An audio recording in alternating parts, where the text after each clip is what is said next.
తూరూరు మున్సిపాలిటీలో సెకండ్ వార్డ్‌లో ముస్లిం బజార్‌ల అంతకుముందుకు మనం కొన్ని అభివృద్ధి పనులు చేసినాం. ఇంకా కొన్ని మిగిలినాయి. దాన్ని గూడా ఇప్పుడు మన కాంగ్రెస్ పార్టీ అధికారంలో ఉన్నది కాబట్టి 100% చేపిచ్చే బాధ్యతని మేము ఒప్పుకున్నాం ఆడ. ఇంకోటి ఎమ్మెల్యేగా యశ్వసన్ రెడ్డి గారు గూడా వచ్చి హామీ ఇచ్చారు. ఏమున్నా అధికార party Congress party. Congress party ఉన్నది కాబట్టి ప్రతి ఒక్కటి చేపిచ్చే బాధ్యత నాదని హామీ ఇచ్చిపోయాళ్ళు. జ ప్రజలు గూడా మంచిగా స్పందన మంచిగానే ఉన్నది. గతంలో కాంగ్రెస్ పార్టీ గవర్నమెంట్ లేదు కాబట్టి ఇక్కడ ఇబ్బందయింది. గత 10 సంవత్సరాలు కాంగ్రెస్ పార్టీ లేకపోవడం వల్ల కొద్దిగా ఆగిపోయింది గానీ ఇప్పుడు ఓకే. సగం అయిపోయింది వర్క్‌లో అంతకుముందుకు. ఇప్పుడు గూడా కొద్దిగా ఉన్నది. అది గూడా పూర్తిగా చేపిచ్చే బాధ్యత ఎమ్మెల్యే గారు హామీ ఇచ్చారు.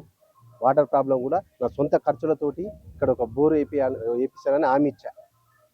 ఏమేమి విషయాలు మీ నోటీస్‌కొచ్చినాయి?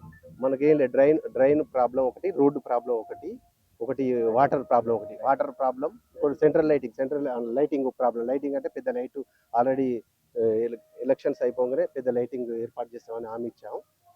వాటర్ ప్రాబ్లమ్‌కు బోర్ నా సొంత ఖర్చులతోటి పైప్ లైన్ ఏపిచ్చి, బోర్ ఏపిచ్చి పైప్ లైన్ ఏపిస్తానని హామీ ఇచ్చి గతంలో ఉన్నది బీఆర్ఎస్ పార్టీ. మనకు వచ్చిన వర్క్స్ అన్నీ ఆగిపోయాయి. అంత అయినా కానీ మనం అభివృద్ధి చేశాం సగం. మనకొచ్చిన అందుబాటులో మన మున్సిపల్ ఫండ్ నుంచి వచ్చిన దానికి చేసినా గానీ మున్సి అధికార పార్టీ నుంచి బీఆర్ఎస్ పార్టీ నుంచి మనకొచ్చిన ఫండ్స్ అన్ని ఆపేశారు. అప్పుడు గత ప్రభుత్వంలో దయాకర్ రావు ఉన్నాడు కాబట్టి మనకు సెకండ్ వార్డ్ కాంగ్రెస్ కంచుకోట అనే ఉద్దేశంతోటి సగం ఫండ్స్ ఈ వార్డుకొచ్చిన ఫండ్స్ అన్ని వేరే వార్డుకు ఆహ్, మ కేటాయించారు. అందు గురించి కొద్దిగా చేశాం. అప్పుడు గూడా చేశాం. ఇది సెకండ్ వార్డ్ అనేది కొత్తగా ఒక పాత బజారు అది ఉంటేనో వేరే ఉండు. ఇది కొత్త బజారు కాబట్టి ఇప్పుడు కొత్త కొత్త ఇల్లులైతాన్నాయి. పెద్దగా సెకండ్ వార్డ్ రోజు రోజు అభివృద్ధి చెందుతాంది. పెరిగిపోతాన్నాయి. అందు గురించి మనం చేసేంత చేశాం. ఇంకా కొద్దిగా ఉన్నది. అది కూడా ఇప్పుడు అధికార పార్టీ కాంగ్రెస్ పార్టీ కాబట్టి కాంగ్రెస్ పార్టీని గెలిపించుకుంటే 100% ఈ చేసే హామీ ఇచ్చని ఎమ్మెల్యే గారు చెప్పారు.